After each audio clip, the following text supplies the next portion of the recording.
Hello, my lovelies. I am Mr. Smith, and welcome to Smash Class Episode 2. Today we're going to talk about the press. Our first stop takes us all the way back to 1898, during the Spanish-American War. This war was basically the first war where the press made its mark in American history, in introducing yellow journalism. Just as a little background of the war, it was fought between the U.S. and Spain for control over Latin America, more specifically Cuba. Although the cigars are pretty good, we were looking for influence throughout Cuba, but Spain didn't like that. Ooh, Mr. Smith, Mr. Smith! Why is it called yellow journalism? Did they start printing it on yellow paper or something? No, silly. Yellow journalism was a tactic used by Joseph Pulitzer and William Randolph Hearst in order to gain popularity in their writing. They promoted the idea that it was the Spanish who blew up the USS Maine. Following this publication, many other journalists exaggerated the sinking of the Maine, such as articles like this, published by World Newspaper. In this article, it is evident that not all the facts were examined, as it accuses the Maine explosion of being caused by a bomb or torpedo of sinking the Maine, which was much later found to be false, like many answers to Joe's math quiz. Yeah, we're talking about validity here. Yet, some publishers continued to write stories and accounts with reliable facts and data, such as the New York Times. This states that the cause of the explosion is not apparent. The wounded sailors of the Maine are unable to explain it. It is believed that the battleship is totally destroyed. The explosion shook the whole city, windows were broken in nearly all the houses. Through the Spanish-American War, the press continued to take advantage of the American people by hyperbolizing facts in order to gain readers. Now that the press knew how much power they had, they took advantage of it in wars to come. Yeah, now on to the next war in U.S. history, Iraq! Sorry, Joe, but I think you skipped a few. A lot, actually. About 100 years. Moron. Oops. Yeah, so on to World War II, another conflict with a lot of press influence on American opinions. So in case you don't know, Joe, World War II was fought between the Allies and Axis powers. Allies made of US, Britain, France, and the USSR, and the Axis powers were made of Germany, Italy, Japan, Austria, and Hungary. The US became involved after much attempts at neutralization after a long period of trying to stay neutral in order to continue their immense profiting from the war. Yeah, U.S. making bank. Wait, where did you even get that money? From your wallet? What? Get back here and give me my money!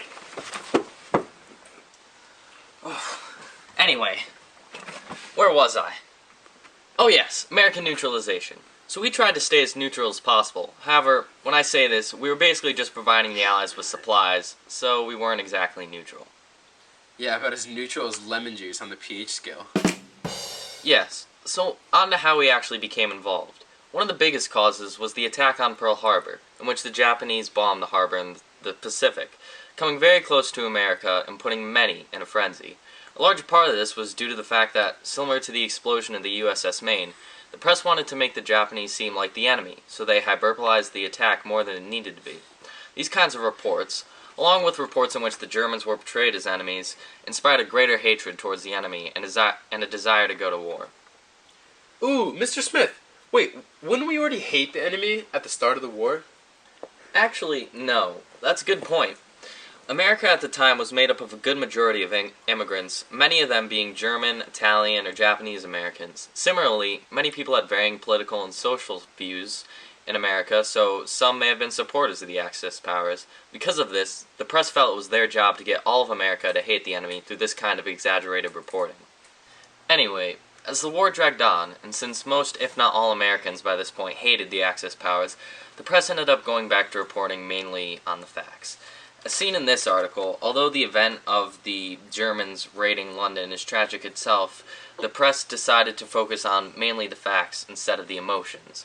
And this kind of reporting in these articles continued on just so that the Americans were staying informed about what was happening. Finally, as the war came to a close, the press, along with other Americans, became a bit restless and wanted to get out of the war. When the war finally ended, in one of the most devastating events in war history, many people felt that America had gone too far.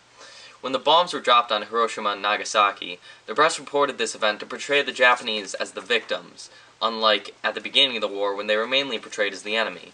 Even though Japan was originally our enemy, many people felt sorry for the thousands of Japanese citizens that were killed in the bombing. So, even though the government was still trying to stay in the war, in the end it's the press that had control over the people, and they end up using this power quite a lot in the Vietnam War. Okay, so let's talk about Nam. Ooh, Mr. Smith, what's NARM? Like arm or alarm or Lucky Charms? No. Nam is the colloquial term for Vietnam, where the U.S. started a war based on the Gulf of Tonkin incident, which didn't happen.